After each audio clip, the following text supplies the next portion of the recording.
ప్రపంచవ్యాప్తంగా ఇంధన వనరులు రోజు రోజుకు తగ్గిపోతూ ఉండడంచే ప్రముఖులు ఆందోళన ఇలా అయితే భవిష్యత్తులో మన పరిస్థితి ఏంటి? భవిష్యత్తు తరాలకు సహజ వనరులు ఉండే అవకాశం నాకు అదే చాలా భయంగా ఉంది. సో దీనికోసం మనం ఏదైనా యాక్షన్ తీసుకోవాలి. ఫ్రెండ్స్, అందరూ ఒకసారి నేను చెప్పింది వినండి.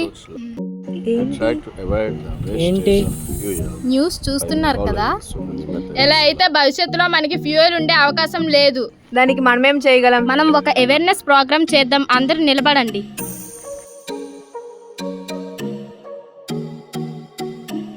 ఓకేనా?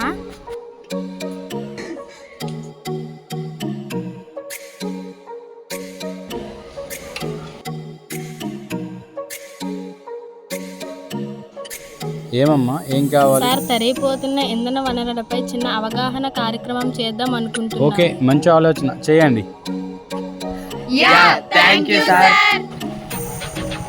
సార్ ఒకసారి ఆపండి. ఏం కావాలమ్మా?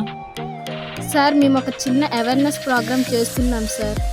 సార్ మేము అడిగిన దానికి ఆన్సర్ చెప్పగలరా? సరే, అడగండి. సార్, ఈ వెహికల్ ఎప్పటి నుంచి వాడుతున్నారు? అప్రాక్సిమేట్లీ 12 years నుంచి వాడుతున్నానమ్మా. సార్, దీనికోసం ఎంత ఫ్యూయల్ అవుతుందో ఎప్పుడైనా ఆలోచించారా? అయ్యో, ఇప్పుడు ఆలోచించలేదు. మేడం ఒకసారి ఆపండి. మేడం, మీకు ఒక విషయం చెప్పాలి. హర్ష, వెళ్ళి వీడియో తీయు. మేడం, వెహికల్లో వాడే ఫ్యూయల్ అయిపోతే భవిష్యత్తులో మన పరిస్థితి ఏంటి? మీరు ఇప్పుడు ఎక్కడికి వెళ్తున్నారు సార్? ఫ్రెండ్స్తో సరదాగా అలాగా తిరగొద్దామని. మేడం, నిజమైన అవసరాలకి ఎంతమంది బైకులు వాడుతున్నారు చెప్పగలరా? మీరంతా 10 మంది 10 వాహనాల్లో వెళ్లే కంటే అందరూ కలిసి ఒక వాహనం మీద వెళ్ళినట్లయితే ఎంత ఇంధనం పొదుపు చేయొచ్చో నిజమే, ఆలోచించండి. మనం కూడా ఆలోచించాలి. అవసరానికి మాత్రమే వాహనాన్ని వినియోగిద్దాం. ఇంధనం పొదుపు చేద్దాం.